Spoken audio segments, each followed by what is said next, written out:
Bem-vindos a mais uma live da Escola Ecoprime. Boa noite.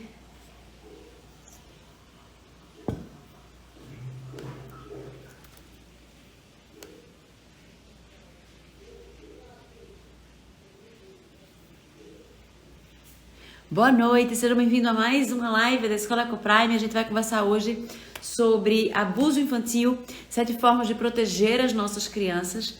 Às vezes a gente fala sobre abuso, parece algo tão distante de nós, mas eu estava vendo aqui nas estatísticas, que 3 crianças e adolescentes são abusadas sexualmente no Brasil por hora.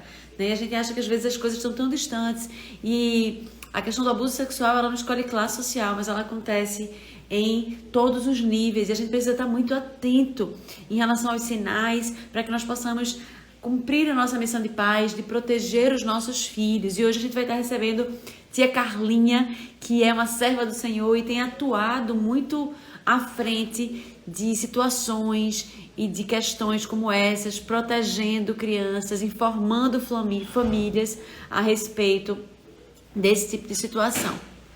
E aí a gente vai estar falando sobre isso. Eu tô aqui num lugar diferente hoje. Olá pessoal, eu tava na live também, aí eu tava usando o escritório. Buquei pra lá, você leva, eu deixo tudo pro outro lado. Porque senão aqui a internet vai ficar fraca. Vem pra cá, vem. Fala, então, gente, segura aí. Tia Carlinha já chegou e a gente vai estar começando aí agora a live. Se mudar aqui de lugar, por causa da internet, e aqui tá chovendo. Então a gente acaba ficando com a internet um pouquinho mais instável. E como o marido liberou aqui o escritório, a gente vai vir pra cá pra conversar com vocês aqui. Passando. Pronto. Ok, vamos lá. Tia Carlinha já tá aqui, vou chamar ela pra gente poder começar. Olá, tia Carlinha! Enfim, cheguei, me atrasei totalmente. Você tá com problema de internet, de sinal? Porque eu tô muito hoje aqui em casa, viu? É mesmo? Tô orando aqui. Deus não deixa a gente estar com esse problema de sinal. Logo na hora da live. Que coisa boa! Eu acabei recebendo um convite para falar hoje mais cedo no culto, que era às 18 horas. Eles tiveram um problema com a transmissão e começou às 19, acabou às 8h15. Eu corri porque eu tinha que dar de mamar, Natan, colocar ele para dormir e estar pronta para entrar na live contigo de 21h07. Só Deus na causa. Mas estamos aqui, graças a Deus. Amém, querida. Feliz por estar aqui com você, feliz por você ter aceito o nosso convite para estarmos aqui conversando sobre um assunto tão relevante, tão importante, que é a questão do abuso sexual. E esse mês está falando sobre isso, né? Maio Laranja, né? Maio Laranja.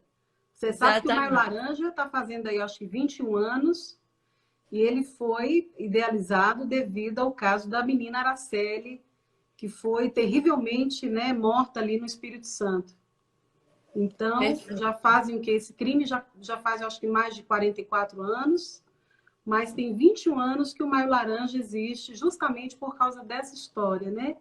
É um mês que as pessoas, que o Brasil tem para conscientizar mesmo a população, a comunidade, a sociedade sobre a importância da prevenção contra abuso, maus tratos contra criança e adolescente.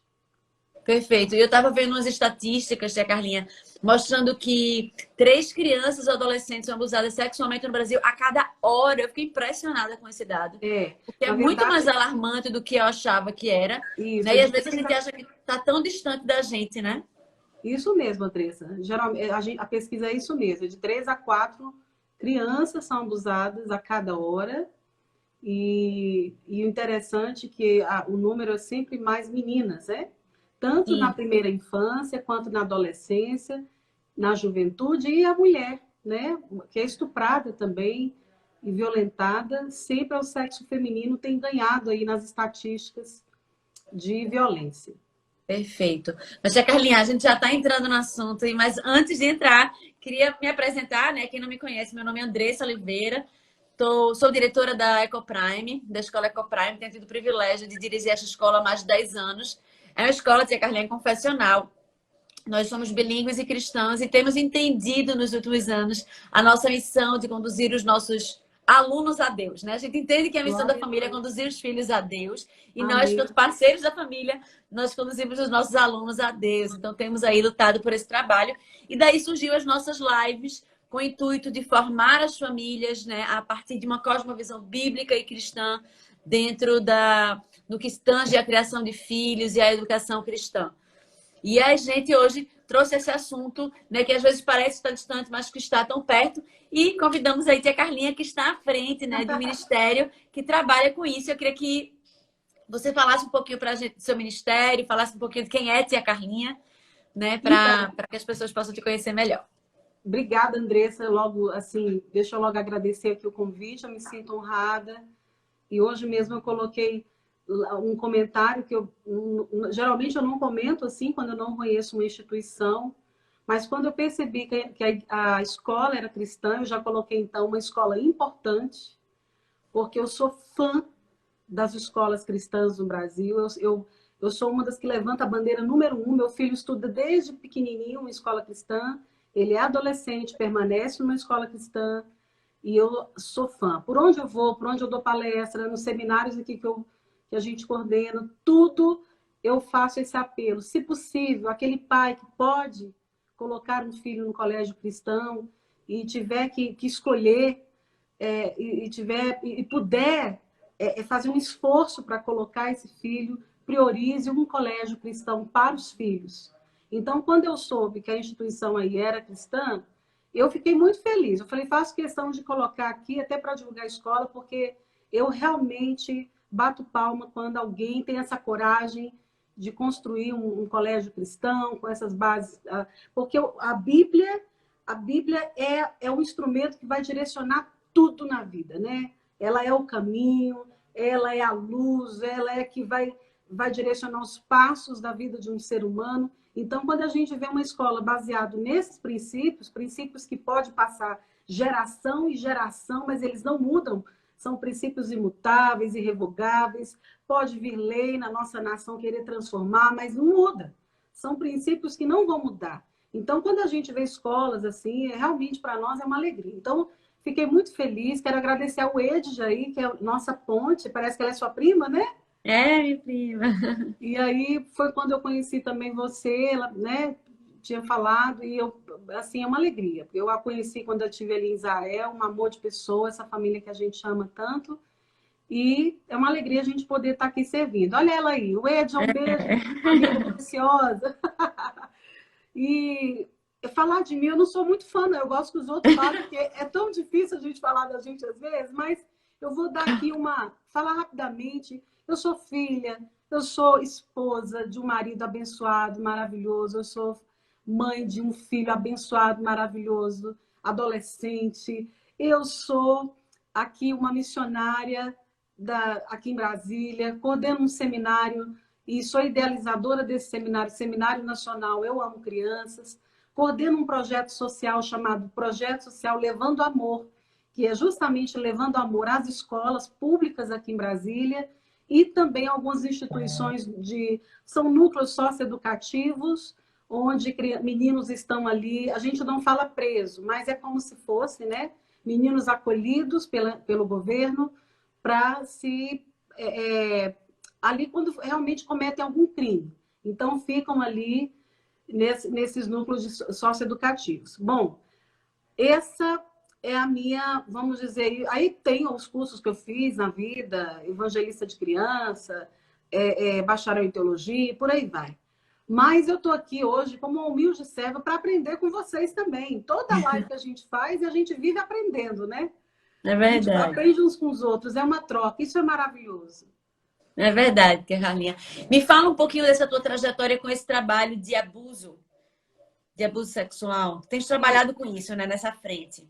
Na verdade, eu pego os canais que a gente tem hoje de influência, que são aí os canais, hoje em dia, que todo mundo tem acesso à internet, e hoje a gente pode trazer isso mais ainda para as pessoas, né? Falar mais sobre o abuso.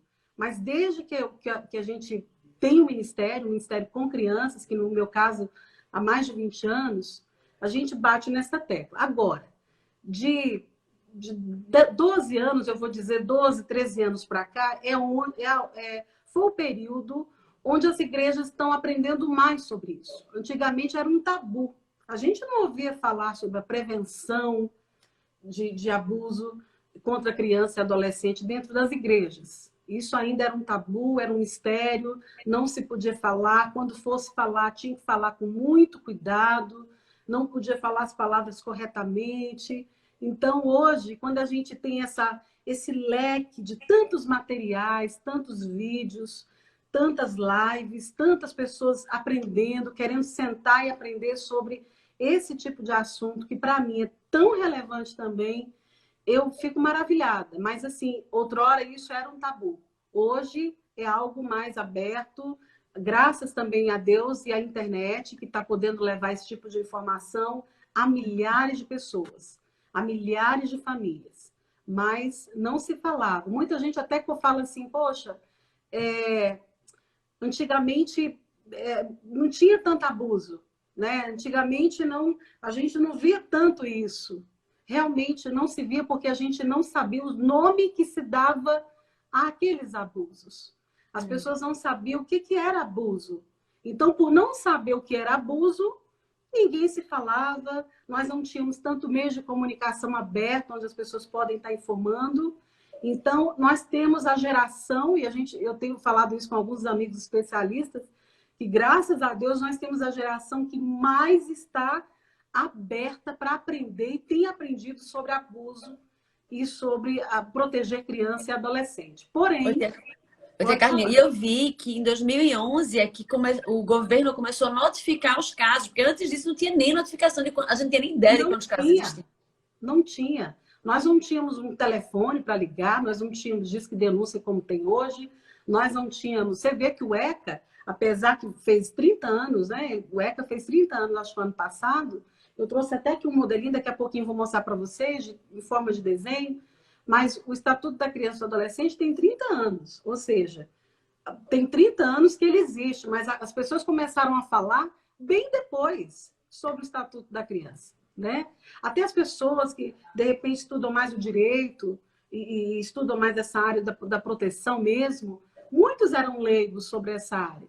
Então, trazer esse estudo, trazer esse ensino, educar, até porque eu acredito, Andressa, e eu creio que você também, a gente só educa uma sociedade, aliás, a gente só transforma uma sociedade através do ensino. Então, para haver essa metanoia, essa transformação de mente, é só através do ensino. Eu costumo dizer que Jesus é a nossa maior inspiração de ensino, porque se tem uma coisa que ele fez quando ele esteve aqui, por onde ele passava, era ensinar. Jesus lindamente ensinava e naquele momento havia a metanoia, havia a transformação de mente. E esse era um dos ministérios de Jesus. Transformação de mentalidade. Os milagres aconteciam, as curas físicas, os demônios saíam, tantos milagres aconteciam. Mas a transformação de mente foi para isso que o nosso Jesus veio. Foi para que as pessoas soubessem quem ele era, acreditassem nele e que houvesse essa transformação, sabe, de uma mente pecaminosa, onde rejeitava quem era o Salvador, mas quando ele passava, ele ensinava quem ele era, e essa pessoa, então, era transformada pelos ensinamentos do próprio Salvador, né? Hoje, a igreja é a continuidade desses ensinamentos. Nós devemos nos parecer com esse amado Jesus, com o nosso Salvador. Então, a igreja, eu costumo dizer, ela vai ser a maior luz dessa geração. Ela vai ser a que vai acolher, a que vai ensinar. Por isso que é maravilhoso quando uma igreja ela se prepara em todas as atmosferas, sabe? Ela se prepara em tudo, se capacita de um pouco de tudo. A gente não sabe tudo. E nem a igreja precisa saber de tudo, mas a gente está aberta a aprender sempre. Sempre, aprender sempre, para que a gente possa acolher as pessoas que vão chegar nas nossas comunidades. Para que a gente possa entender, se importar, acolher. Esse é o papel verdadeiro da igreja, sabe, Andressa? Verdade. E às vezes a gente se esquece disso, né? A gente está distante, né? De entender que a gente precisa acolher o necessitado, né? Verdade. Mas, tia Carlinha, vamos lá. A gente hoje vai falar sobre 7 formas de prevenir o abuso. E aí vamos Vamos lá, né, direto ao assunto, entender e que 7 passos, que 7 formas são essas de a gente prevenir o abuso sexual. Vamos lá. Eu trouxe alguns aqui, mas antes, eu posso ler um versículo rapidinho? Pode. Olha só. Quando eu vou falar de abuso, eu gosto muito de ler um versículo que está em Provérbios 31:8. Quem quiser anotar, pode anotar.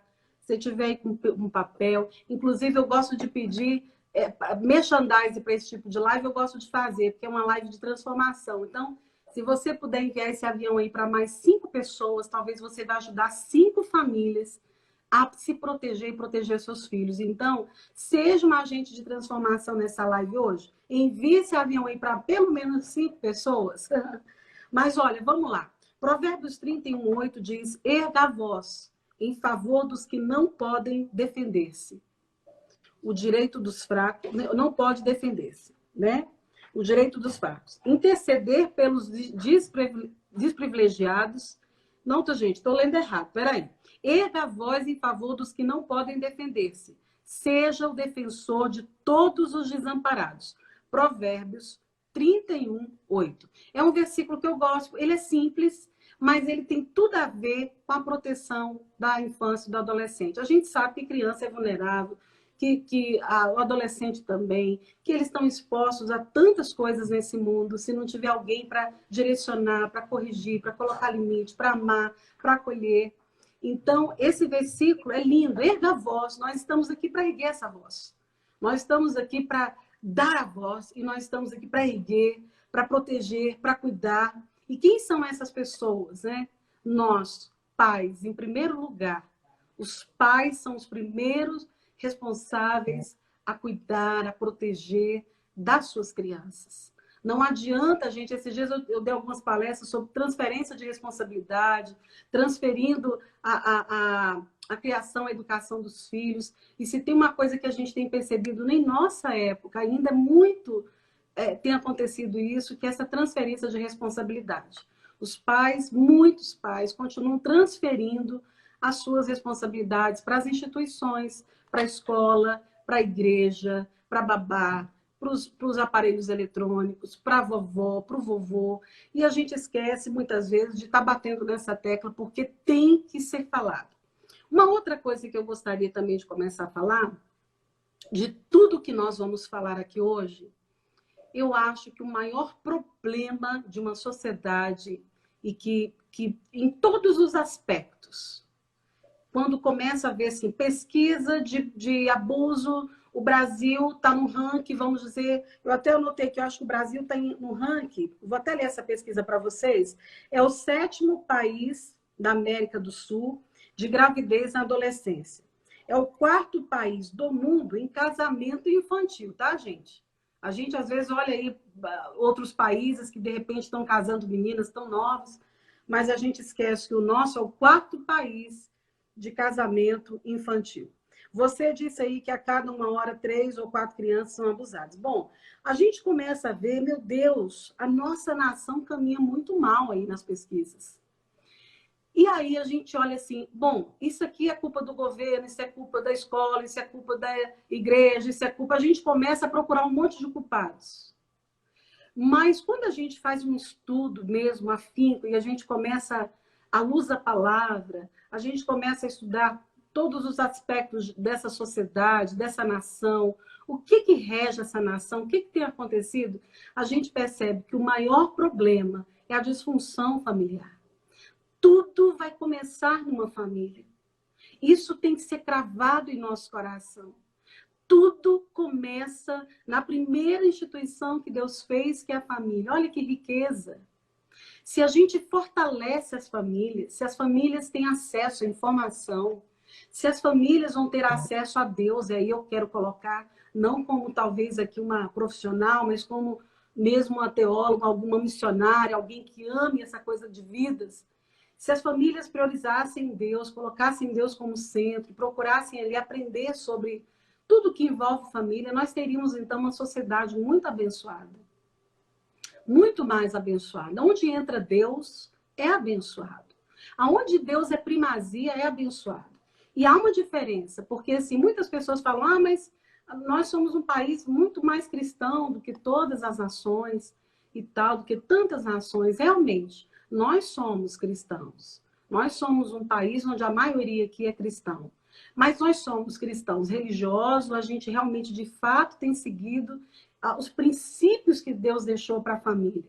Então, a gente precisa trazer essa fonte de conhecimento para a igreja. A igreja precisa valorizar os pais, que a igreja, quem compõe a igreja? As famílias. Então, as famílias precisam saber que, em primeiro lugar, elas precisam estar bem, elas precisam buscar conhecimento, elas precisam se blindar contra esses lados do inimigo, porque de todas as gerações, em todas as gerações que a gente estuda, biblicamente, a gente pode ver o homem continua sendo o mesmo pecador, com um vazio que só o Senhor pode preencher. Aquele vazio que foi deixado lá no primeiro pecado, aquele pecado lá de Adão e Eva, quando Adão e Eva desobedecem, quando Satanás oferece ali um prato para ver a desobediência, um fruto, e eles aceitam esse prato, ali ficou um vazio, porque o ser humano era completo. E esse vazio vem se perpetuando, né? Se perpetuando. E a gente só vai conseguir ser preenchido mesmo quando Deus se torna primeiro em nossas famílias. Quando Deus é em primeiro lugar em nossas vidas. Ah, mas o meu marido não se converteu, eu tenho tanta dificuldade, eu não sei, eu vou para a igreja, busca Jesus. Não, Jesus tem que ser em primeiro lugar na sua vida, mãezinha. Na sua vida, paizinho. E, consequentemente, as pessoas do seu lar também vão sendo envolvidas através desse fogo aí de Deus na sua vida. Então, a Bíblia diz que a esposa santifica o marido, né? Com certeza, com certeza. Então, Andressa, família, né? Família aí é a base de tudo. De tudo, perfeito. Mais do que qualquer instituição. Né? Ô, tia Carlinha, e aí trazendo só... fechando o que você colocou em relação à família, muitas vezes, acho que é a mesma coisa do cristão, né? Tem muitos cristãos, mas poucos de fato vivem o cristianismo como Deus nos chama a viver.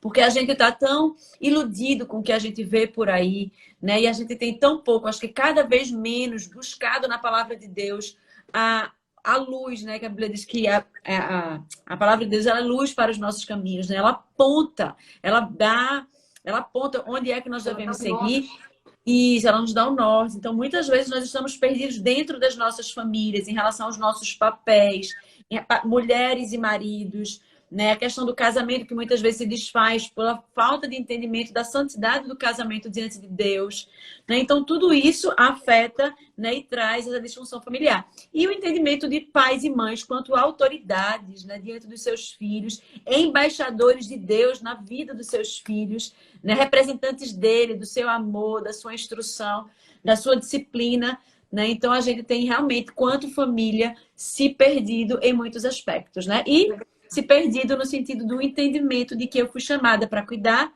amar, ensinar e proteger o meu filho. E proteger, muito bem.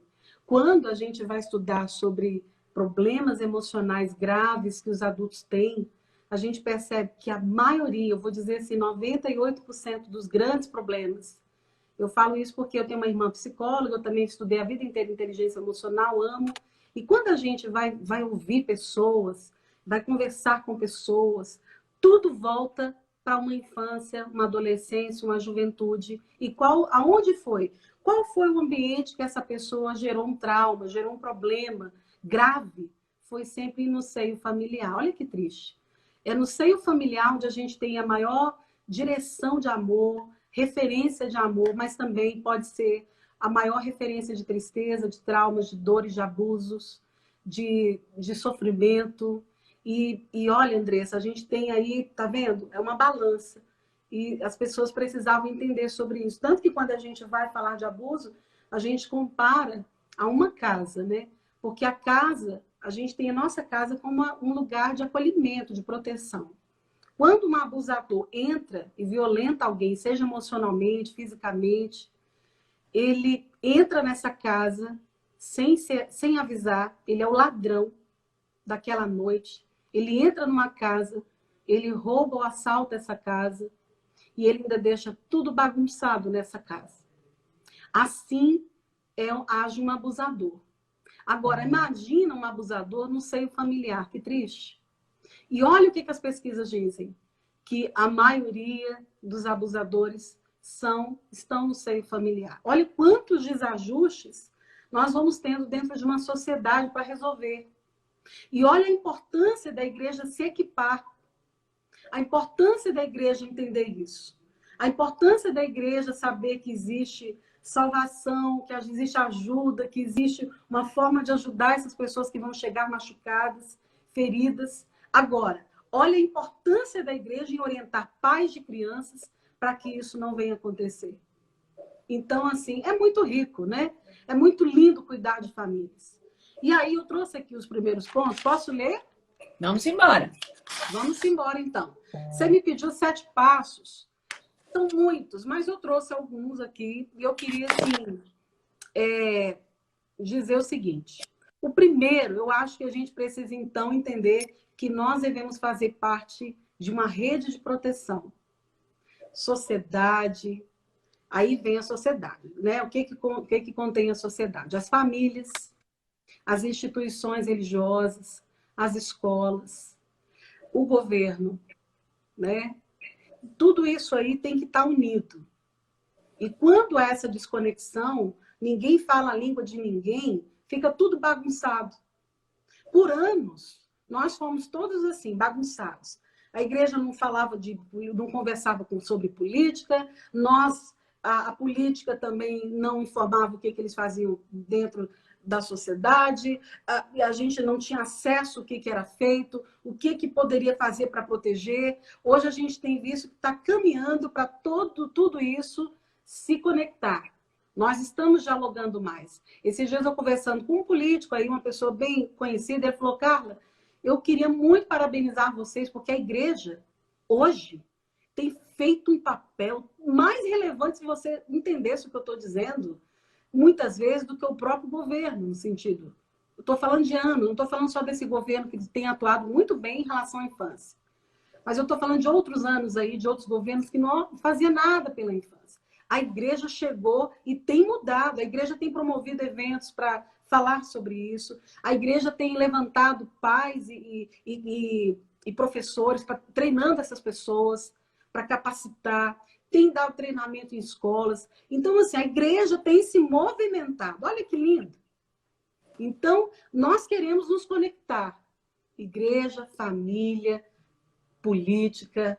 Não estou falando que a gente precisa ser político lá, mas eu estou falando que a gente precisa estar conectado com as leis, saber o que os políticos estão fazendo, sabe? Ter pessoas nossas lá, sim, para defender a família, porque tudo vai voltar para a família. Então, primeira coisa, eu preciso fazer parte de uma rede de proteção. Como eu faço parte? Protegendo, estudando, me equipando, fazendo alianças, conhecendo pessoas que possam mais e mais defender, e ensinando outras pessoas também a defenderem seus filhos, fazendo isso aqui que você está fazendo. Isso aqui é uma rede de proteção. A partir do momento que eu me disponibilizo a trazer ajuda para outras famílias, trazer ajuda para pessoas, para pais, eu faço parte de uma rede de proteção, né? E aí vem outros tópicos aqui. Eu trouxe aqui o meu Estatuto da Criança e do Adolescente, é um livrinho em EVA, mas eu acho que vale a pena. Está dando para ver? Está vendo? Tá bem grandão. Isso. O Estatuto da Criança e do Adolescente, olha só, tá dando para ver aí que a família, o Estado e a sociedade são... Tá vendo? Olha só, quem deve proteger? Família, Estado, sociedade. O que o ECA está querendo dizer com isso? Todos devem proteger. Não é só pai e mãe, não é só professor, não é só a igreja, todos. Agora, como todos vão defender se muitos não sabem nem como proteger? Então, quem vai aprendendo, vai multiplicando. É como a gente evangeliza. A gente aprendeu sobre Jesus, a gente tem uma alegria em compartilhar, não é, Andressa? Verdade. Nós temos uma alegria em compartilhar do nosso amado Jesus. Assim a gente vai fazendo também em relação à proteção. Essa rede, uma rede para ajudar pessoas. Então, esse aqui é o meu ECA criativo para contar para crianças. E aí esse é o nosso primeiro ponto. Primeira coisa é fazer parte da rede de proteção. Segunda parte, eu preciso saber o que é educação sexual. Hoje eu não tenho como falar tudo aqui para vocês nessa live. Mas eu vou deixar aqui uma pessoa que eu amo ouvi-la sobre educação sexual, que é a psicóloga Leiliane. Ela tem um Instagram maravilhoso. Se vocês puderem entrar, lá ela fala lindamente sobre educação sexual, ponto por ponto, pauta por pauta, tudo. Ela vai falar muito sobre intimidade, privacidade, público, consentimento, tudo que uma criança precisa saber, o que é privado, o que é íntimo. Olha que lindo. Tudo isso o pai precisa saber. E conversando, à medida que a criança for se desenvolvendo, o pai precisa ir explicando cada passo para os filhos, sem ser uma forma de como é que eu vou dizer aqui para vocês?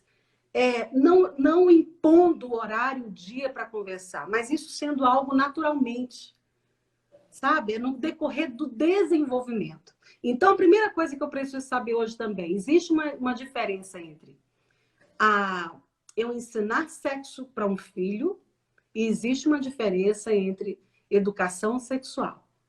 Então, muitas vezes era tabu isso, porque as pessoas achavam que tinha que ensinar sexo para a criança. Não é ensinar sexo, em hipótese alguma. É a gente dar uma educação sexual. A educação sobre sexualidade é muito rica, porque começa desde o bebê. Através da higiene, né? A gente vai daqui a pouquinho falar sobre outros tópicos, como, por exemplo, a criança, na primeira fase ali, nos primeiros anos, a gente pode ir ensinando a criança, já ensinando os nomes certinhos de cada parte do seu corpinho, né? Ensinando ela a fazer higiene, ensinando o que é íntimo dela, por que as pessoas não podem tocar. Algumas pessoas podem tocar. Quem? O médico, quando você vai levar uma consulta, mas a mamãe vai estar sempre perto. A gente também ensina, por exemplo, que não é que a mãe agora tem que ficar paranoica, o pai que não acredita mais em ninguém e virar uma super protetora que ninguém pode nem chegar perto mais do filho. Isso também atrapalha a educação do filho. Atrapalha o desenvolvimento do filho. A gente já viu, por exemplo, crianças que os pais super protegeram, a mãe não deixava chegar perto de ninguém, e aí a gente percebeu que o problema não era a mãe. A mãe não estava ensinando educação. Não estava ensinando sexualidade para o filho. Ela estava mais preocupada com um agressor surgir, né? E a gente precisa se preocupar em educar esse filho. Então, até o excesso de superproteção pode prejudicar. E então, encontrar o equilíbrio, né, tia Carlinha? O equilíbrio. Muito bem. Senão a gente começa a não acreditar mais em ninguém, não confiar, não se relacionar com pessoas. E aí a gente precisa, nós somos seres sociáveis e a gente precisa, então, estar sempre aí se comunicando, falando, tendo reuniões com pessoas, com família, ver gente. O que a gente precisa é ensinar para os filhos. Outra coisa também é que a gente não é aqui superman, super-homem, super-mulher, que vai saber de tudo, que nós nunca vamos falhar, os filhos nunca vão falhar. O que a gente precisa saber é que nós somos seres humanos, estamos em aprendizado aqui nessa vida, que se o filho falhar, ou a filha, ou o pai, a mãe, em algum momento, está tudo bem, a gente está aqui para aprender. A gente está aqui para errar, levantar, aprende e não faz mais aquele erro. Então, educação sexual, cuidado com o corpo, ensinar a criança a se defender. Eu gosto muito de contar uma historinha da Oprah, porque quando eu fui estudar no Claves, que depois eu quero falar sobre o Claves, que tem um material lindo, ensinando brincando para as crianças. É muito legal até para você, de repente, apresentar aí para os pais, caso você quiser. E quando eu fui estudar no Claves, lá em Belo Horizonte, eu achei lindo quando eles passaram uma entrevista da Oprah. Eu gosto muito de falar sobre essa entrevista. Ela fez uma entrevista com... Ela já foi abusada, então ela queria fazer uma entrevista com pedófilos. E ali tinha avós, tinha vizinhos, tinha pais, primos e outras pessoas que eram pedófilos. E ali ela fez uma pergunta: existia alguma forma de proteger essas crianças se elas fizessem algo? E foi unânime, todos eles responderam assim: sim, existia, se elas gritassem. E aquilo para mim foi muito chocante, porque, ou seja, será se a gente ensina a criança quando ver um toque estranho, alguém querendo pegar no braço, talvez e levar para um lugar, e a gente tem ensinado essa criança a gritar, pedir socorro? Porque a primeira coisa que o abusador faz é, ó, não conta para ninguém, vou fazer um carinho. E que carinho é esse, né? Porque muitas vezes a criança pensa que é um carinho porque ela não conheceu ainda, não teve essa educação sexual, que ninguém pode tocar. Por ela não saber que ninguém pode tocar na sua intimidade, nas suas partes íntimas, e não sabe nem o nome das suas partes íntimas, ela fica, então, ali acuada. E ela fica acuada e fica sem saber pedir socorro. Eu lembro e conto isso sempre, que eu tinha uns 10 anos e estava voltando da escola a pé. E meu pai ensinava assim, se algum dia um homem chegar perto de vocês, papai nem tinha essa noção ainda de educação sexual. Mas olha que lindo. Papai dizia assim, nunca quero ver vocês sentados em colo de ninguém. Nunca.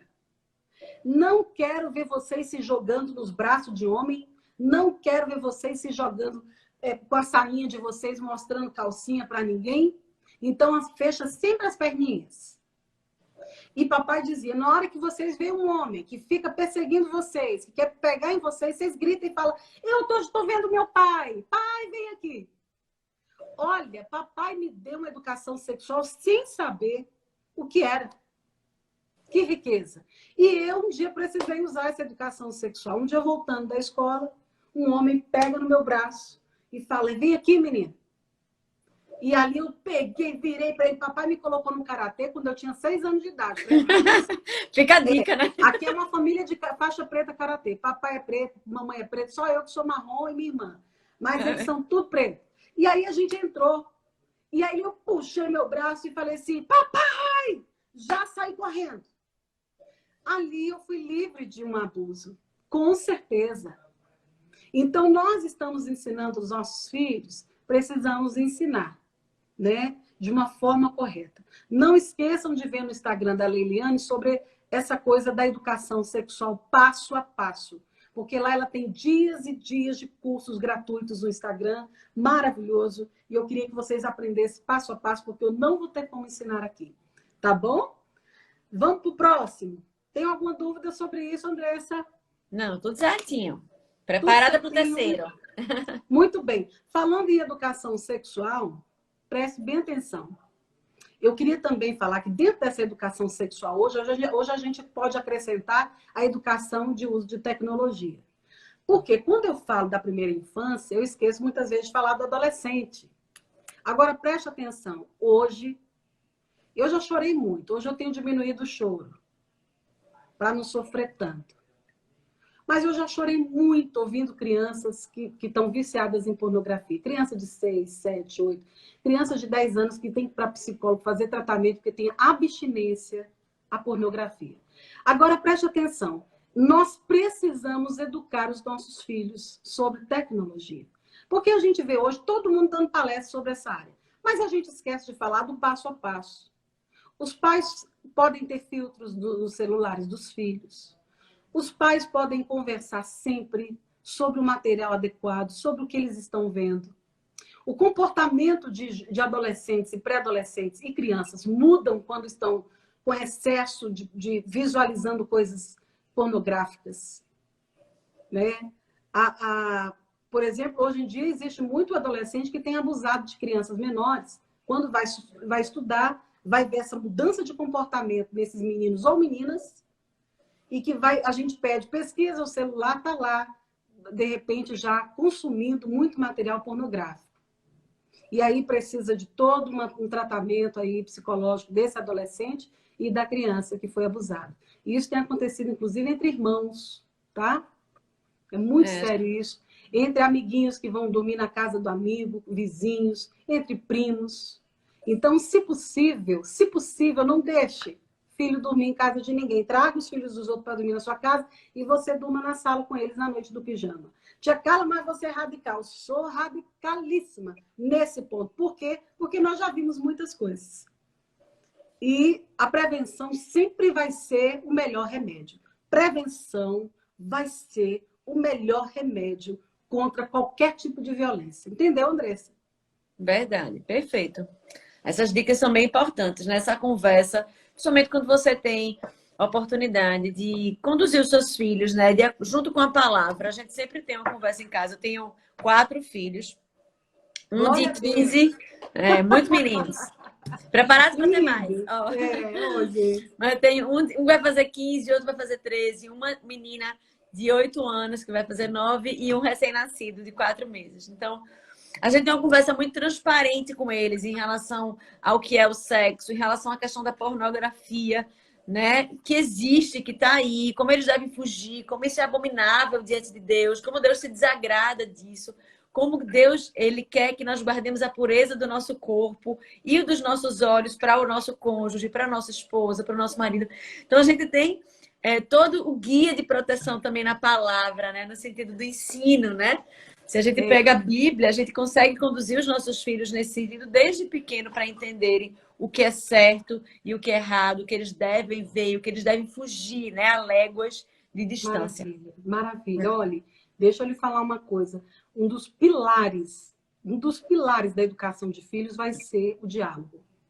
Eu acho que é o pilar número 1, é o diálogo. Porque se não tiver conversa, como é que vai haver comunhão, vai haver relacionamento, né? Para haver relacionamento, para haver ensino, precisa de diálogo. Existe uma pesquisa americana que a gente tinha ficado muito feliz quando a gente falou, opa, uma pesquisa americana que diz o seguinte, os pais estão voltando aí para os parques, brincar com os filhos, conversar mais com os filhos. E aí, opa, a gente ficou tão feliz. Daqui a pouco a gente ouve embaixo, né? Isso foi até a doutora Rosana nos falando isso, uma neurocientista aqui do Brasil, não sei se vocês já ouviram falar. E aí ela comenta, gente, mas a pesquisa diz que os pais estão indo para os parques, mas quando chega nos parques, a criança está descendo como é o nome, gente? Escorregador. Escorrego. E está no celular. Quando vai ter a troca de olhar com o pai, que é fundamental, não tem. Gente, eu chorei com isso. Presta atenção. Eu acho que vocês estão entendendo o que eu estou querendo dizer. A criança está lá na expectativa do pai receber uhul! Mas quando está descendo, o pai está no celular. Sabe o impacto disso, gente? Olha o que a ciência diz. Diz que esse impacto desse vazio do olhar, quando não tem esse V0 na inteligência emocional, a gente chama V0. Olho no olho. Quando não há essa troca de olhar, a criança sofre tanto quanto ela sofresse se ela tivesse uma mãe depressiva, de alto grau dentro de casa, porque a criança sofre esse efeito, né? Inclusive, depois eu posso falar um pouquinho sobre o gene que pode ser transformado através do meio em que a criança vive. A criança não nasceu com uma predisposição de depressão, mas se ela convive com uma mãe depressiva, a mãe pode transformar, inclusive até a 4ª geração, o gene de um filho ou um pai. Olha que tremendo. E a criança, quando desce ali o escorrega, que não tem essa troca de olho, sofre do mesmo tanto que se tivesse uma mãe em alto grau aí depressiva em casa. Para você ver como o efeito de hoje em dia, o olho no olho é importantíssimo, que é algo que não está tendo. Você imagina que hoje em dia os bebês estão aqui, e antigamente a gente olhava, você acabou de ser mãezinha aí, de um bebezinho, as mãezinhas têm essa troca, essa conexão, é importantíssima essa conexão do olhar de mãe para o bebê, principalmente na hora de estar amamentando. Hoje é muito raro ter essa troca. As mães estão preferindo estar no celular e não tem essa troca de olhar do V0 aí. Você está entendendo essa conexão que vai ser importantíssimo para o desenvolvimento aí neurológico dessa criança. Então, os pais precisam estar conectados com os filhos. Então, quando você fala aí do diálogo, orientando os filhos, já conversando com os filhos sobre a sexualidade, é muito importante. Deu para entender, Andressa? Perfeito. Quero lembrar de um ponto, Andressa, que eu também aprendi nesse curso lá do Clavos, que eu achei maravilhoso. Um exemplo rápido, mas só para a gente terminar esse ponto do diálogo. Uma mãe descobre que o filho adolescente deixou uma carta. Ele estava passando pelo processo da poluição. O que é poluição? É quando o menino adolescente, o menino ejacula dormindo. Então, acorda molhadinho. A mãe nunca explicou isso para ele. E veja só, eu era mãe do meu filho, era criança, quando eu fui lá fazer o curso. Descobri que na adolescência o menino poderia passar por isso. O que é que eu fiz quando eu já cheguei aqui? Já fui conversando com meu filho. Então, a gente vai aprendendo e vai compartilhando isso com os filhos. Não é isso? Mas o menino foi na internet, porque hoje em dia tudo que é coisa, adolescente vai para a internet descobrir o que é. Não é assim? Não é assim? Ele foi lá e colocou. O que deve ser isso? Eu devo estar doente. E lá saiu câncer. Aí ele falou, vou morrer. Então, já que eu vou morrer, eu vou fazer uma carta achando que ia morrer porque tu estava com câncer. Veja só a mentalidade. Vai lá e escreve uma cartinha. Mamãe, amanhã talvez eu não vou acordar. Você e tal. Vou me matar para a senhora não sofrer. A mãe pega a carta, graças a Deus, antes de qualquer coisa. E fica maluca, leva no outro dia na psicóloga esse menino para saber o que está se passando. Na conversa com a psicóloga, ele disse que o que estava acontecendo e a psicóloga, meu Deus, ia morrer por uma coisa tão besta. O que é isso? Falta de diálogo, de conversa, a gente poder se relacionar, tirar as dúvidas. Quando um filho tem dúvida, a gente está ali perto. Eu costumo dizer que a mãe e o pai não são os best friends forever, amiguinho de escola de filho. Nós somos mais que amigos. Mais que amigos. Anotem isso aí, gente. Quando um filho fala, mãe, não sei o que, não sei o que. Nós somos mais que amigos de você, meu filho. Você sabe por quê? Quando você está doente, não é um amiguinho que vai ficar lá com você. Não é um amigo que está com você dando remédio. Não é um amigo que está nos momentos difíceis, não. São os pais. Nós somos mais que amigos. Então, é importantíssimo o diálogo. Beleza, Andressa? Beleza. Eu parei no segundo ou foi no terceiro? No segundo. A gente está indo para o terceiro agora. Tá. Terceiro, conhecer as mudanças nas crianças. Por que eu preciso conhecer minhas crianças? Então, se eu faço parte já de uma rede de proteção, eu posso ser mãe, eu posso ser pai. Mas eu também posso não ser mãe, ser pai e ser professora.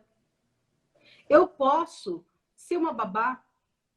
Eu faço parte dessa rede de proteção. Tem criança perto de mim, eu faço parte dessa rede de proteção. E eu posso, principalmente crianças que convivem comigo diariamente, eu posso observar essa criança e saber se houve uma mudança bruta aí no comportamento dessa criança. Por exemplo, aí eu trouxe aqui vários tipos de comportamento que a gente pode observar se houve nessa criança. Posso citar alguns? Pode sim. Então, vamos lá. Criança, quando você fala assim, vai lá dar um abraço no tio, na avó, não sei o que a criança insiste em não ir, não insista. Não insista. Para que você fica obrigando? Vai, dá um beijo, dá um abraço. Não estou dizendo que aquela pessoa é abusador, gente. Preste bem atenção. Eu estou dizendo para você não ter que obrigar ninguém a beijar. Criança beijar. Criança abraçar. Não. Tudo no seu tempo. Beleza? Criança vai onde ela gosta, sentir a simpatia. Tem dia que ela não quer abraçar, mas você pode ensiná-la a ser educada. Boa noite, boa tarde. Isso é princípio, né? Com licença. Eu amo falar sobre princípios, viu, Andressa? Eu dou uma aula de etiqueta para criança que eu amo. Então, que ótimo. Com licença, obrigada, ser gentil, né? Mas o que eu quero dizer mesmo são os sintomas, o comportamento. Então, a gente aprendeu aqui, eu também anotei, não querer abraçar, não sentar em colo e etc. A gente percebe, por exemplo, criança quando fica triste rapidamente. É um sinal. O que está acontecendo? Por que essa criança está tão triste dessa forma? Né? A criança que entrou num quadro depressivo, num isolamento social, a criança não tem mais amiguinho, de repente as amigas não quer mais falar com as amigas, não quer falar com ninguém, quer só ficar no quarto ou demasiadamente em celular. O que está acontecendo com essa criança? Alguma coisa muda, o humor dela muda, a criança fica irritada, fica agressiva. Tá? Isso são sinais que a gente precisa observar. E outra coisa, eu não estou colocando isso aqui como regra, porque muitas vezes tem outras coisas que podem ter esse tipo de sintoma. Mas eu estou dizendo que são observações de um protetor. Observações de uma pessoa que faz parte de uma rede protetora. É observar, é vigilância. Então, a criança vai dando outros sinais, como a dor no estômago, medo, pavor. A criança sente febre, às vezes repentina, muitas vezes febre sem uma causa. Levou no médico várias vezes, não tem, e só vive triste. O que está acontecendo? Fez todo tipo de exame, não tem nada? É de se investigar, né?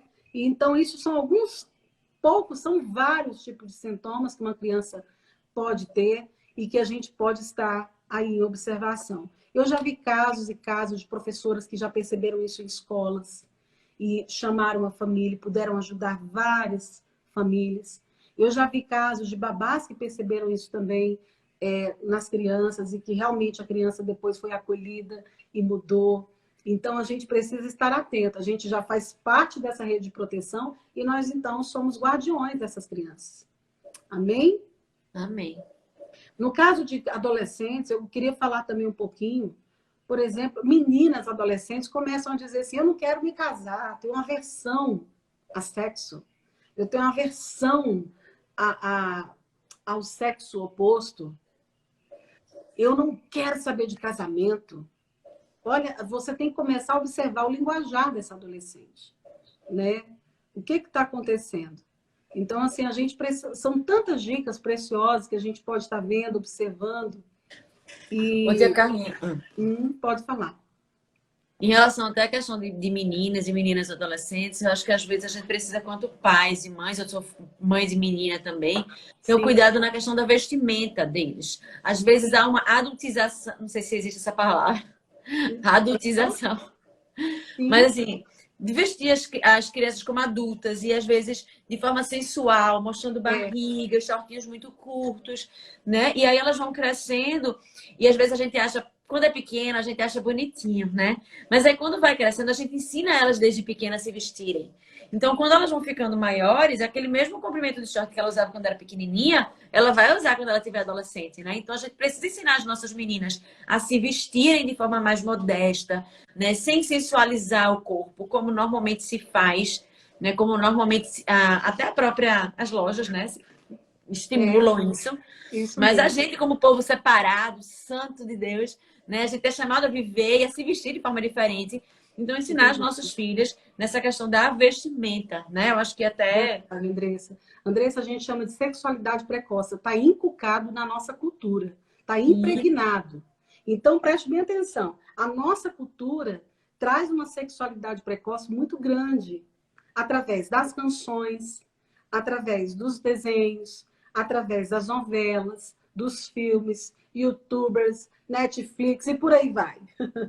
Tudo que é imagem, hoje em dia, tinha que ser revisto pelos pais, tinha que ser monitorado, porque traz uma sexualidade precoce. A gente percebe que as indústrias aí de televisiva, vamos dizer assim, de audiovisual, investem muito pesado nessa sexualidade precoce. O que está por detrás disso merece um bom estudo. Eu lembro de um rapaz que se converteu americano e trabalhava muito em Hollywood, e ele veio aqui no colégio do meu filho dar uma palestra sobre o que envolvia muitos filmes e tal. E ele disse que muitas vezes ele realmente escrevia coisas para afetar essa geração. Olha que incrível isso, que impactante. Quando eu ouvi, eu fiquei assim, boba, sabe? De ver que realmente existem pessoas que escrevem coisas para destruir uma geração. Elas talvez pensem na ira delas, na raiva delas, nos traumas delas, e estão escrevendo muitos lá roteiros para que os nossos filhos comprem, consumam, viciem os nossos filhos. Tem um documentário, vocês já devem estar sabendo, um documentário maravilhoso que está aí na Netflix falando sobre as redes. Né? Sim, assisti, perfeito. Olha que bomba! Né? Eles revelam o que os próprios autores desses programas, de tudo que envolve aí internet, o que eles se arrependem de ter feito. Olha que incrível isso. Para quem não assistiu, é Dilema das Redes, né? Que tá na Netflix. O Dilema das Redes, se alguém quiser assistir com sua família. Veja, muito bom. É muito importante. Agora, se eles próprios estão falando isso, imagine a gente aqui que não tinha tanto conhecimento sobre isso, e os nossos filhos vão consumindo lixo, consumindo mais lixo. Daqui a pouco, o que nós temos alimentado a nossa casa? Eu dei uma palestra semana passada sobre o que os nossos filhos têm consumido, né? O que os nossos filhos têm se alimentado. Que tipo de alimento faz parte da nossa família? Nossos filhos têm se alimentado de um bom alimento ou de um mau alimento? Toda vez que a gente vê algumas partes na Bíblia de alimentos, a gente vê muito Satanás tentando pessoas com alimento. Por exemplo, quando Satanás tenta Adão e Eva, oferece um alimento. Quando Satanás vai tentar o Senhor Jesus, oferece que ele transforme pedra em pão. Então, o que os nossos filhos, falando de uma forma aí talvez ilustrativa, o que os nossos filhos têm consumido? Que tipo de alimento Satanás tem colocado para tentar os nossos filhos? Gente, é muito sério isso. Eu não quero aqui, porque eu já ouvi muita gente também paranoica, assim, não deixa a criança ver nada, não deixa a criança... Não é isso, gente. Eu estou falando aqui de equilíbrio.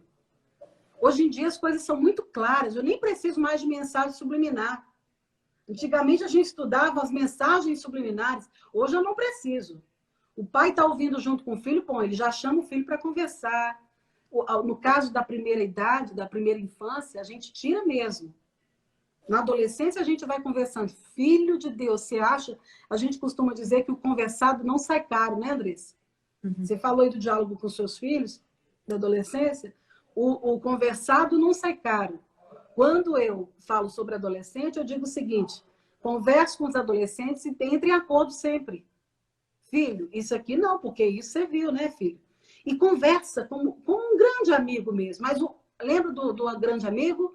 Um amigo com responsabilidade. É o mais que amigo. Um amigo que tem autoridade, baseado na palavra. Não é autoritarismo, mas autoridade. Né? Liderança servil. Isso! E sobre a cultura nossa, vestimentas, músicas, vai do ensino, Andressa. Olha, pai e mães cristãos que deixam seus filhos precocemente sexualizados, muitas vezes não estão entendendo que isso pode... Ah, mas não tem nada a ver, o abusador não vai... Gente, vamos fechar as brechas. Vamos fechar as brechas.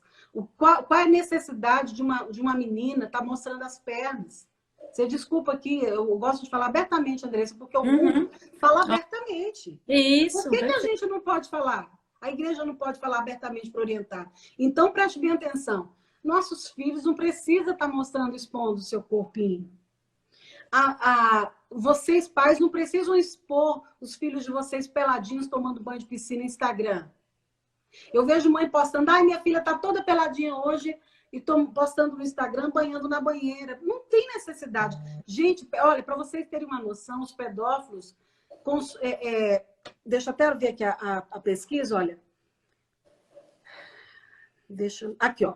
Mais de 50% de crianças abusadas hoje no Brasil estão entre a faixa etária de 1 ano a 5 anos. Loucura, agora, né? Tem uma levada de pedófilos aí que estão abusando recém-nascidos. Recém-nascidos. É a tara deles aí. Então, preste bem atenção. E depois é um outro momento para eu falar a diferença de abusador e do pedófilo. Porque o abusador é pedófilo. Mas nem sempre um pedófilo pode ser abusador. Ele pode sentir o desejo e nunca praticar o crime. Deu para entender? Deu. E o abusador, ele é pedófilo e criminoso. Ele praticou o ato. Então, existe um material que eles consomem. Criança nua nas redes sociais também. Qual é a necessidade de eu expor minha filhinha, gente? Meu filho tomando banho. Não estou dizendo que talvez um dia você vai para a praia, vai estar de biquíni toda a família. Tudo bem. Eu estou dizendo, vocês entenderam. Tá toda hora no Instagram postando a criança nuazinha lá. Não tem necessidade, minha gente. Qual é a necessidade de colocar a roupinha de uma menininha mostrando calcinha, minha gente? Qual é a necessidade da gente expor uma criança a tanta sexualidade precoce? Inclusive, para vocês terem uma ideia, a gente erra por falta de conhecer, a Bíblia diz. Existem leis que, por exemplo, podem, a gente quando vai para um hotel, vou dar um exemplo de um hotel, e que existe uma música que constrange a família, os princípios familiares em relação à sexualidade precoce, que quebra os princípios morais e éticos de uma família, e você está lá no hotel descansando com sua família, e aquela música é terrível, você pode chegar na direção do hotel e pedir para retirar aquela canção, porque quebra princípios princípios morais de uma família, e existe lei para isso. Você sabia disso? A gente precisa conhecer um pouco dessas leis. Quando, por exemplo, na escola, né? Eu acho que de escola você deve saber, escolas que promovem coisas que quebram princípios também de família, a escola pode ser notificada Eu já entreguei aqui várias notificações, o modelinho, né? Porque eu trazia juízes, eu trazia advogados aqui para os seminários aqui em Brasília para ensinar as famílias. Então, quebrou o princípio moral e ético de uma família, a escola pode ser notificada. Não tem necessidade, né, de escolas consumirem livros. Eu estou falando em relação a livro, tá, Andressa? Tem escolas aí que, por exemplo, não têm princípios cristãos que oferecem livros super sensuais para os filhos estarem lendo. Não passa por um crivo, não passa por um filtro de uma. Como é que vocês chamam, gente? Do pessoal que faz da diretoria, do conselho e da escola. Então, tudo isso a gente precisa, como família, estar ligado. Para que sensualidade? Para que essa coisa de expor os nossos filhos desse tanto? E ensinando os filhos, porque o mundo vai ensinar, as amiguinhas vão ensinar que a moda é assim, que tem que ser consumido dessa forma. Mas se a gente for inculcando, se a gente for mostrando o passo a passo, como é que as mulheres, claro que eram outras épocas, mas como é que uma mulher de Deus se vestia? Esther, por exemplo, como que ela atraiu o rei? Será que era de uma forma sensual? Sabe? Não era. Então a gente pode ir trazendo referências bíblicas e conversando com essas adolescentes, principalmente as adolescentes, né, que tem mais esse problema, às vezes, de aceitar o que o mundo está oferecendo muito. Eu não estou dizendo... E as que têm filhas pequenas, lembrar que isso, se a gente faz isso desde que elas são pequenas e ajuda, coloca aquelas roupas de meninas e as sainhas, né, mais no joelho e tal. Então, a gente vai estar ensinando elas desde cedo. Porque se faz...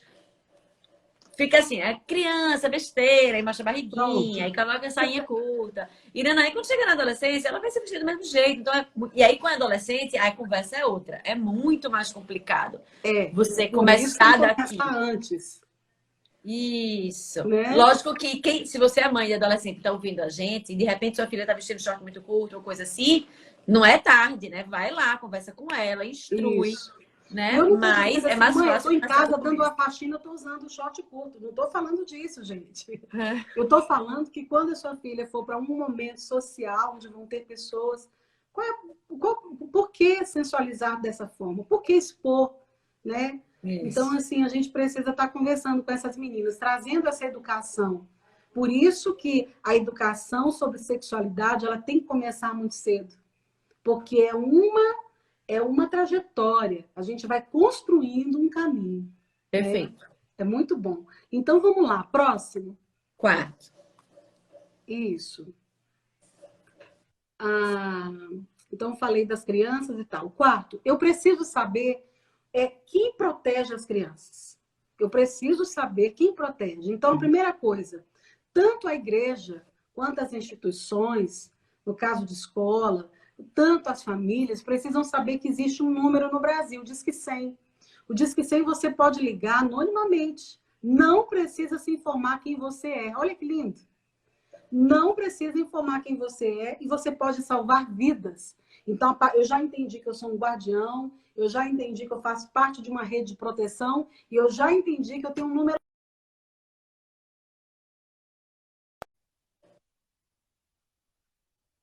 Pode falar no WhatsApp. Eu não estou com ele aqui, mas depois eu posso passar para você, André, se a gente tenta enviar para você esse número para você passar se alguém precisar. Mas, muito bom. Olha só que interessante, eu faço parte dessa rede, você então protege. Mas eu só devo proteger... eu queria também falar isso aqui, depois você me lembra, instruir os meninos a respeitar as meninas. Me lembra, Andressa, que alguém colocou aqui para nós? Então, diz que sim, de uma forma sigilosa você pode salvar. Esses dias eu falei na live, em outras lives também, a gente tinha um parente nosso que não sabia como proteger uma vizinha. Por exemplo, a criança, ela percebia que todas as vezes que os pais, que o namorado da mãe saía, a mãe espancava a filha. Então, ela só ouvia os gritos. Então, ela ligou para mim, para minha irmã, e falou, me ajuda, eu não sei como proteger essa criança. Eu preciso, de alguma forma, proteger essa criança. Então, nós informamos para ela discar no Disque 100 e nós automaticamente estaríamos ligando na polícia aqui de Brasília. O que aconteceu? Ao ligar para o Disque 100, essa mãe já está sendo acompanhada pelo Conselho Tutelar e a polícia foi imediatamente, quando teve a nossa denúncia, foi imediatamente na casa dessa mãe e conversar com essa mãe. Bom, pelo menos essa mãe já está sabendo que alguém está protegendo essa criança. Olha que extraordinário, gente. Essa criança está sendo protegida por alguém. E é isso que é o nosso sonho. Em todos os lugares, em todas as esferas dessa sociedade, precisa ter gente que protege crianças. Seja nas escolas, seja nas famílias, nas igrejas, sabe, em todo lugar, no supermercado, sabe, no metrô, dentro do ônibus, no avião, em todos os lugares devem ter pessoas que protegem crianças. Quanto mais a gente vai tendo, então, menos violência. Nós vamos protegendo, as pessoas vão, de repente, pensar 2 vezes antes de agir contra uma criança. Um pai violento vai pensar 2 vezes antes de bater, de agredir aquela criança. Por quê? Ele vai saber que existe uma lei que ampara essa criança. Existem vizinhos que estão vendo, existem familiares, tios que denunciam. Antigamente a gente tinha aquele ditado, né? Briga de marido e mulher, ninguém mete colher. Hoje tem que se meter assim. A gente se mete anonimamente, não precisa sair lá e morrer no lugar do casal. Eu estou falando para você denunciar. Você denuncia uma criança que está sofrendo. Está vendo gritos todo dia naquela casa, criança chorando, com fome, criança desnutrida, criança que compartilhou, que sofre. Tem que ser denunciado. Isso faz parte, deve fazer parte. Isso também é igreja, sabia disso, né, gente? Isso é ser igreja, isso é ser cristão, é proteção também. Faz parte, né, da nossa vida cristã ser protetor. Então, próximo, já sabemos, então, que existem uma rede de proteção. E aí, gente, existe o CREAS, existe Delegacia Especializada da Criança e do Adolescente. Olha só que interessante. Coisas que antigamente não existiam, Andressa. Delegacia da Criança e do Adolescente. Existe também o... Acabei de falar, gente, o... Deixa eu pegar aqui. Acabei de falar do... Clave. Claro.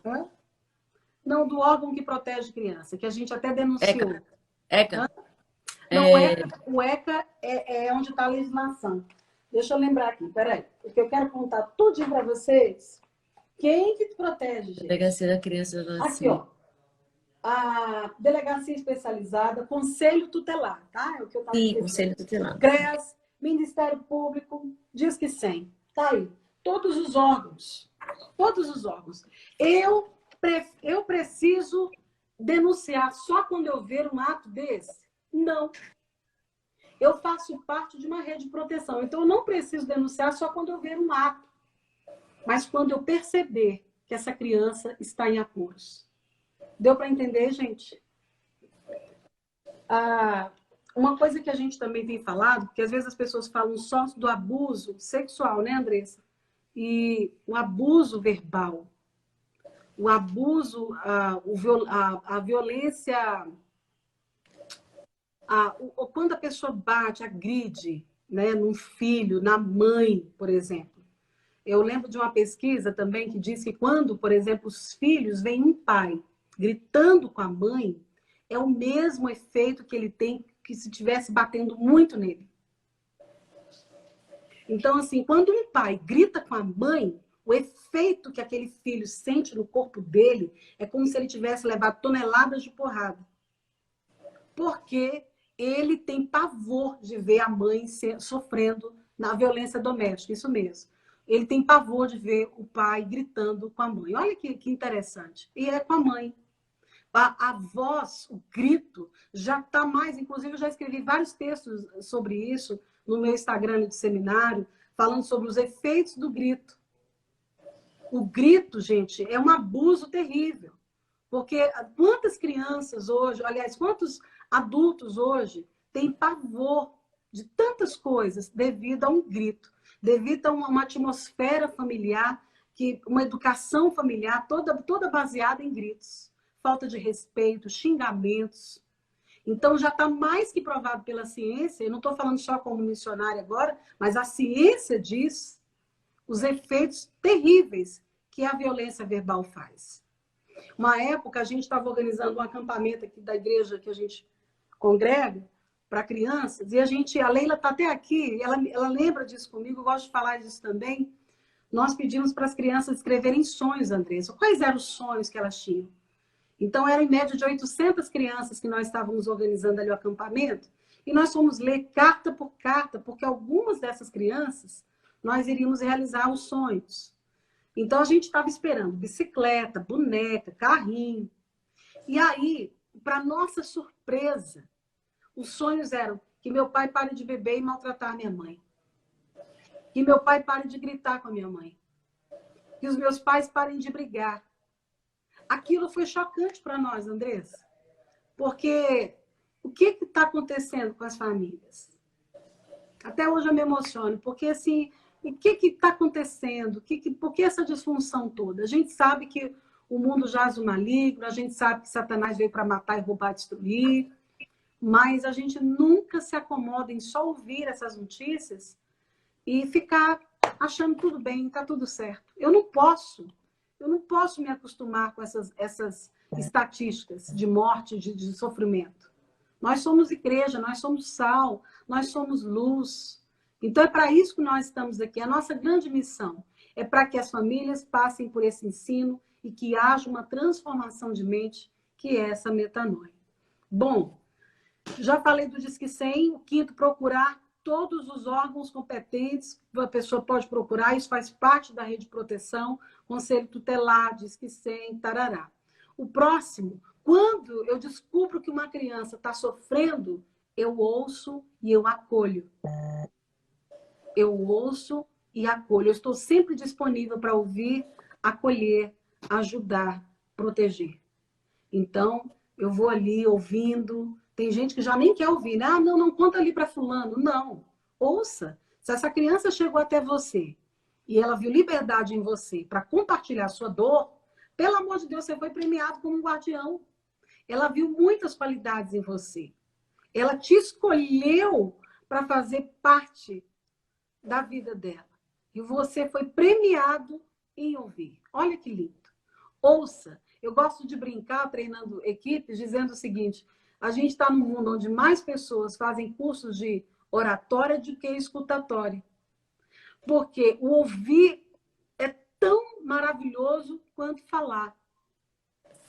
O ouvir faz parte de uma pessoa sábia, faz parte de quem adquiriu sabedoria. E é um ministério rico poder ouvir. Tem mais pessoas hoje querendo falar do que ouvir.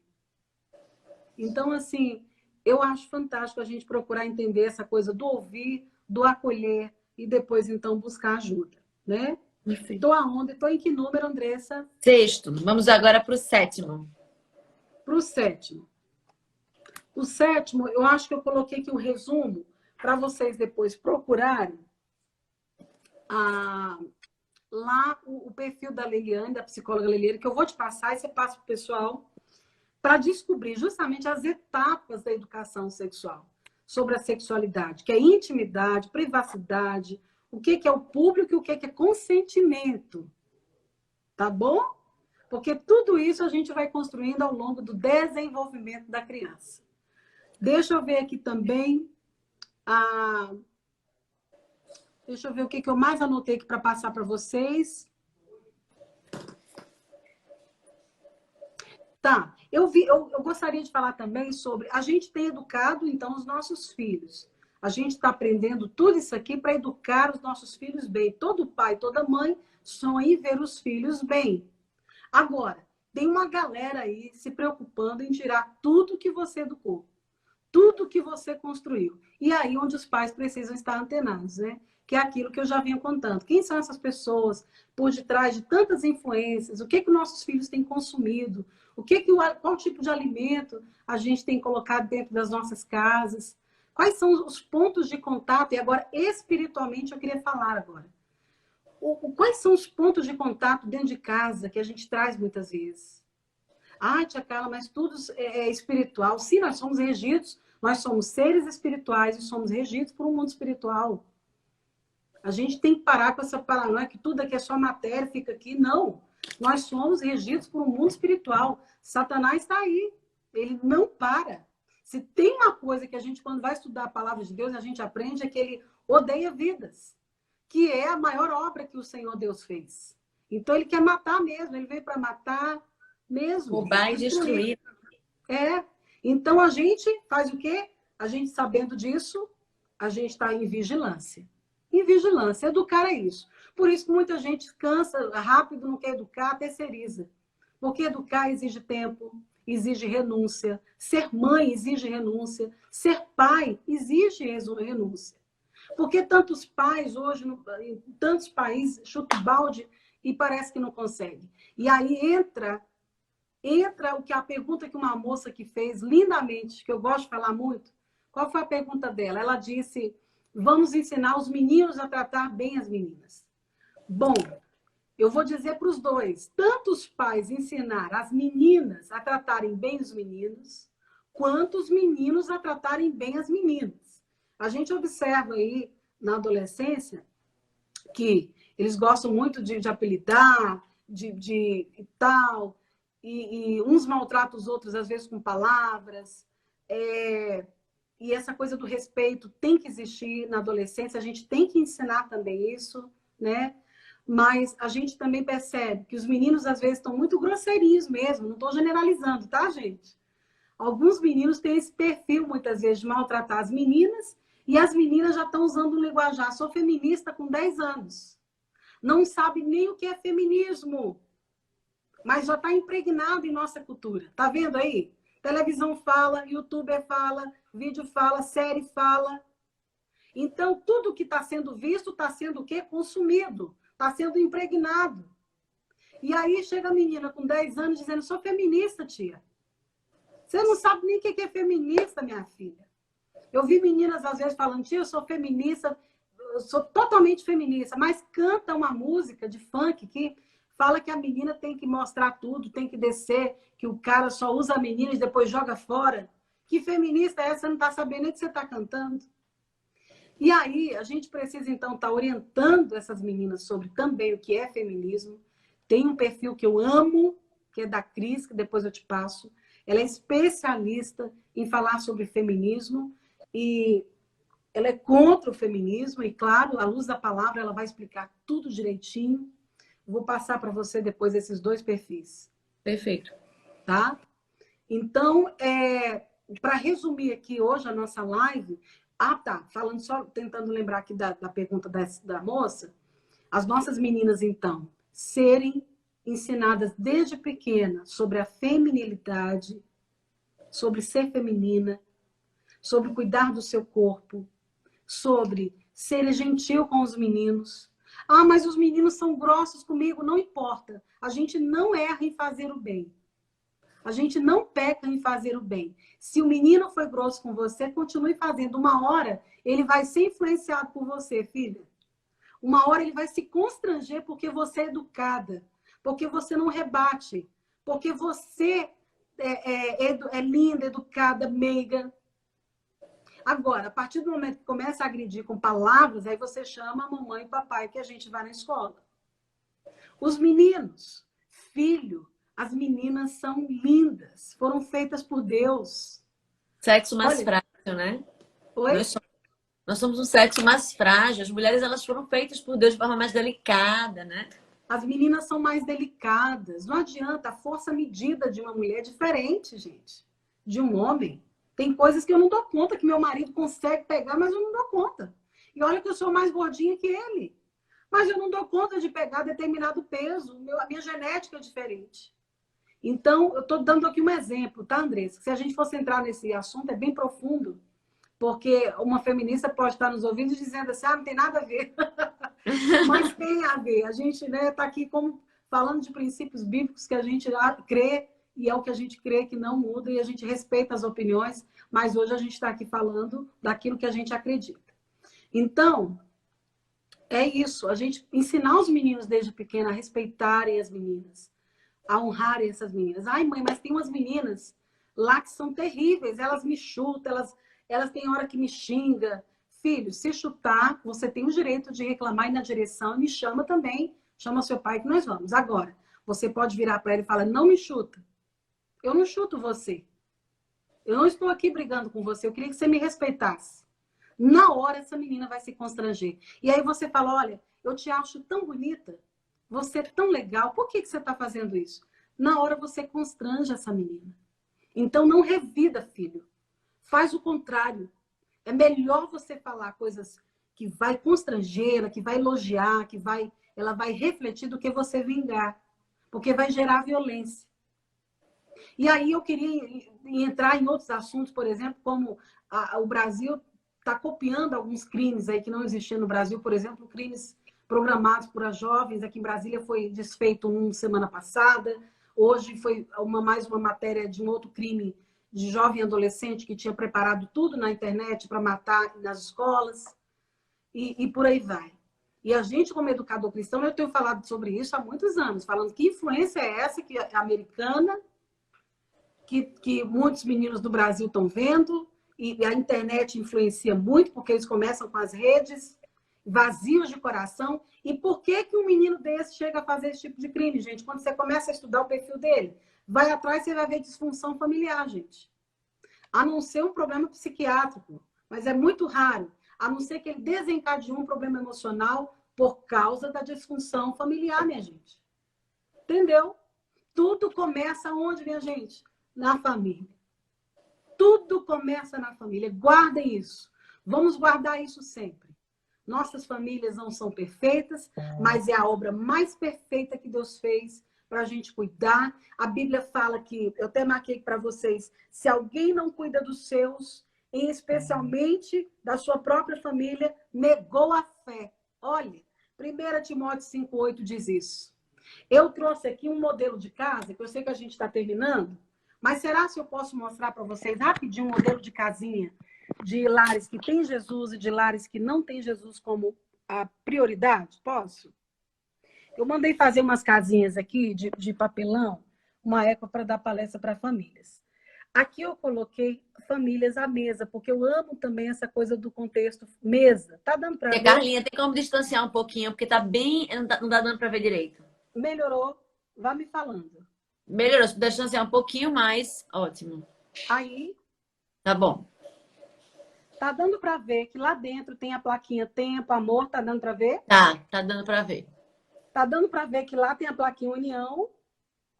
Aham. Tá dando para ver que tem uma mãe fazendo devocional ali com a família, lendo a Bíblia. Certo. Tá dando para ver. Tá dando para ver as plaquinhas respeito, diálogo, Deus sendo o centro, perdão, amor, sabedoria. Isso tudo deve fazer parte de um lar que tem Deus. Tá dando para ver, gente? Tá, sim. Agora, vou mostrar para vocês o que acontece muitas vezes com um lar disfuncional, tá? Espera aí. Tá dando para ver, gente? Deus não é o centro. O que tem acontecido? Tá dando para ver as plaquinhas, Andressa? Tá. Falta de amor, palavrões, falta de respeito. Não se ouvem. Não se ouvem. Sem diálogo. Falta de perdão. Religiosidade. Deu para ver, gente? Ok. Deu para ver, né? Então, eu trouxe 2 modelinhos aqui de lares para vocês. Um é casa, né? Só é casa porque não tem um ambiente de lar. Lá tem amor mútuo, tem perdão, tem Deus. E casa é só isso. Só foi feita uma casa ali de tijolo, concreto. Tem pessoas dentro, mas as pessoas não se ouvem, não se respeitam, né? E a gente gostaria de passar essa mensagem hoje para vocês, que a melhor prevenção vai ser sempre cuidar do seu lar, da sua família, ensinando em todo o tempo.